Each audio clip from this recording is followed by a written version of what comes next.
ಹೋರಾಟಗಾರರಂತ ಪ್ರದೀಪ್ ನಾಟಕರ್ ಸರ್ರಿಗೆ ಭೀಮಾ ಕೋರೆಗಾಂವ್ ಸೇನೆ ವತಿಯಿಂದ ಚಿದ್ರಿ ವತಿಯಿಂದ ತಮ್ಮೆಲ್ಲರಿಗೂ ಹಾರ್ದಿಕ ವಿಜಯೋತ್ಸವದ ಈ ಒಂದು ಕಾರ್ಯಕ್ರಮದಲ್ಲಿ ದಿವ್ಯ ಕಾರ್ಯಕ್ರಮಕ್ಕೆ ವಿಶೇಷ ಉಪನ್ಯಾಸಗಳನ್ನು ಆಗಮಿಸಿದಂತ ಅಲ್ಲಿಗೂ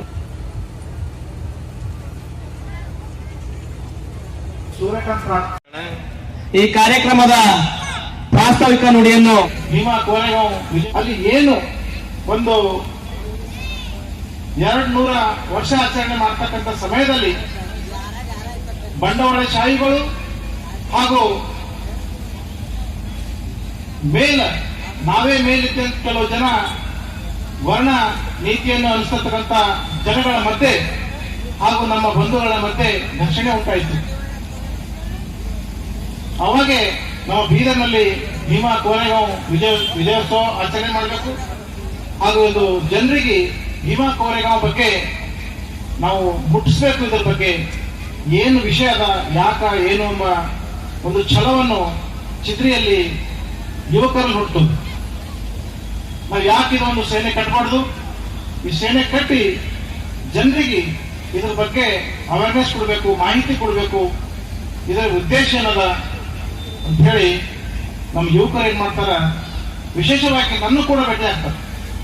ನಾವು ನಮ್ಮ ಅಣ್ಣ ತಮ್ಮರಲ್ಲೇ ನಾವು ಅವ್ರ ಜೊತೆ ಸ್ಟಾರ್ಟಿಂಗ್ ಹಿಡಿದು ಭೀಮಾ ಕೋರೆಗಾಂವ್ ವಿಜಯೋತ್ಸವ ಭೀಮಾ ಕೋರೆಗಾಂವ್ ಸೇನೆ ಚಿದ್ರಿ ವತಿಯಿಂದ ಯಾವಾಗಲಿಂದ ಆಚರಣೆ ಮಾಡ್ತಾರ ಅವ್ರ ಜೊತೆ ಸತತವಾಗಿ ನಾವು ಜೊತೆ ಇದ್ದು ನಾನಲ್ಲದೆ ಸುಮಾರು ನಮ್ದು ಆತ್ಮೀಯರು ಎಲ್ಲರೂ ಇದಕ್ಕೆ ಸಾಥ್ ಕೊಟ್ಟರು.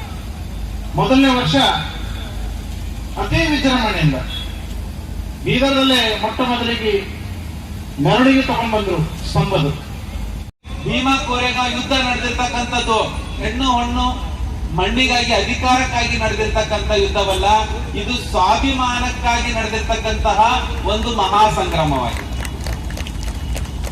ಇದು ಈ ದೇಶದ ಶೋಷಿತ ವರ್ಗಗಳ ಅಸ್ಮಿತೆಗಾಗಿ ಅವರ ಘನತೆಗಾಗಿ ನಡೆದಿರ್ತಕ್ಕಂಥ ಯುದ್ಧ ಆಗಿರೋದ್ರಿಂದ ಇದನ್ನ ನಾವೊಂದು ವಿಶೇಷ ದಿನವನ್ನಾಗಿ ಇವತ್ತು ನಾವು ಆಚರಣೆಯನ್ನ ಮಾಡ್ತಾ ಇದ್ದೀವಿ ಅಂತಕ್ಕಂಥದನ್ನ ನಾವೆಲ್ಲ ಅರ್ಥೈಸ್ಕೊಳ್ಬೇಕಾಗಿದೆ.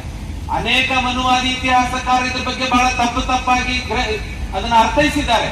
ಆದ್ರೆ ನಮಗೆ ನೆನಪಿರಬೇಕು, ಭೀಮಾ ಕೋರೆಗಾಂವ್ ಯುದ್ಧ ನಡೆದಿರ್ತಕ್ಕಂಥದ್ದು ಯಾರ ಪರನೂ ಅಲ್ಲ, ಯಾರ ವಿರುದ್ಧವೂ ಅಲ್ಲ, ಯಾವುದೋ ಒಂದು ಸಾಮ್ರಾಜ್ಯದ ಪರನೂ ಅಲ್ಲ, ಯಾವುದೇ ಒಂದು ಸಾಮ್ರಾಜ್ಯದ ವಿರುದ್ಧನೂ ಅಲ್ಲ ಅಂತಕ್ಕಂಥದನ್ನ ನಾವಿಲ್ಲಿ ಮನಗಾಣಬೇಕಾಗಿದೆ ಬಂಧುಗಳೇ. ಅಷ್ಟೇ ಅಲ್ಲ, ಈ ದೇಶದ ಮನುವಾದಿ ಪೇಶ್ವೆಗಳ ಅವರ ಜಾತಿವಾದಿ ಮನಸ್ಥಿತಿಯ ವಿರುದ್ಧ ನಡೆದಿರ್ತಕ್ಕಂಥ ಇದಾಗಿದೆ. ಅವರ ಅಟ್ಟಹಾಸದ ವಿರುದ್ಧವಾಗಿ ನಡೆದಿರ್ತಕ್ಕಂಥ ಯುದ್ಧ, ಕೋಮುವಾದಿತನದ ವಿರುದ್ಧವಾಗಿ ನಡೆದಿರ್ತಕ್ಕಂತಹ ಯುದ್ಧ ಇದಾಗಿದೆ. ಪೇಶ್ವೆಗಳ ಅನಿಷ್ಟ ಆಚರಣೆಗಳ ವಿರುದ್ಧವಾಗಿ ನಡೆದಿರ್ತಕ್ಕಂತಹ ಯುದ್ಧ ಯಾವ್ದಾದ್ರಿದ್ರೆ ಅದು ಭೀಮಾ ಕೋರೆಗಾಂವ್ ಯುದ್ಧ ಅನ್ನೋದನ್ನ ನಾವು ನೀವೆಲ್ಲರೂ ಕೂಡ ಅರ್ಥೈಸ್ಕೊಳ್ಬೇಕಾಗಿದೆ. ಇದು ಸ್ವಾಭಿಮಾನದ ಸಂಘರ್ಷವಾಗಿತ್ತು ಅಂತಕ್ಕಂಥದನ್ನ ಅನೇಕ ಇತ್ತೀಚಿನ ಇತಿಹಾಸಕಾರ ಅದನ್ನ ಬರಿತಾ ಬರ್ತಾ ಇದ್ದಾರೆ. ಬಂಧುಗಳೇ, ಈ ಯುದ್ಧ ಪ್ರಪಂಚದ ಚರಿತ್ರೆಯಲ್ಲಿ ಸುವರ್ಣ ಅಕ್ಷರಗಳಲ್ಲಿ ಬರೆದಿಡಬೇಕು ಅಂತಕ್ಕಂಥ ಅಭಿಪ್ರಾಯವನ್ನ ಇತ್ತೀಚೆಗೆ ಅನೇಕ ಇತಿಹಾಸಕಾರರು ಅದನ್ನು ಬರಿತಾ ಬರ್ತಾ ಇದ್ದಾರೆ. ಬಂಧುಗಳೇ, ಬಾಬಾ ಸಾಹೇಬ್ ಅಂಬೇಡ್ಕರ್ ಅವರು ಈ ಭೀಮಾ ಕೋರೆಗಾಂವ್ ಬಗ್ಗೆ ಸಾಕಷ್ಟು ತಮ್ಮ ಅಭಿಪ್ರಾಯಗಳನ್ನ ಅನಿಸಿಕೆಗಳನ್ನ ಬರೆದು ಹೋಗಿದ್ದಾರೆ. ನೋಡಿ, ಬಾಬಾ ಸಾಹೇಬ್ರು ಹೇಳ್ತಾರೆ, ನೀವ್ ಯಾವ್ದಾದ್ರು ಒಂದು ಜನಾಂಗವನ್ನ ಗುಲಾಮ್ಗಿರಿಗೆ ಏನಾದ್ರೂ ತಡಬೇಕಾಯ್ತಂದ್ರೆ ನೀವು ಅವ್ರ ಮೇಲೆ ಯುದ್ಧ ಮಾಡ್ಬೇಕಾಗಿಲ್ಲ. ನಾವ್ ಯಾವುದೇ ಒಂದು ಜನಾಂಗಕ್ಕೆ ಗುಲಾಮ್ಗಿರಿ ತಳಬೇಕಾದ್ರೆ ಅವ್ರ ಮೇಲೆ ನಾವು ಯುದ್ಧವನ್ನೇ ಮಾಡಿ ಗೆಲ್ಲಬೇಕಾಗಿಲ್ಲ. ಒಂದು ಜನಾಂಗದ ಇತಿಹಾಸವನ್ನ, ಒಂದು ಜನಾಂಗದ ಸಂಸ್ಕೃತಿಯನ್ನ ನಾವ್ ಏನಾದ್ರೂ ನಾಶ ಮಾಡಿದ್ರೆ ಸಾಕು.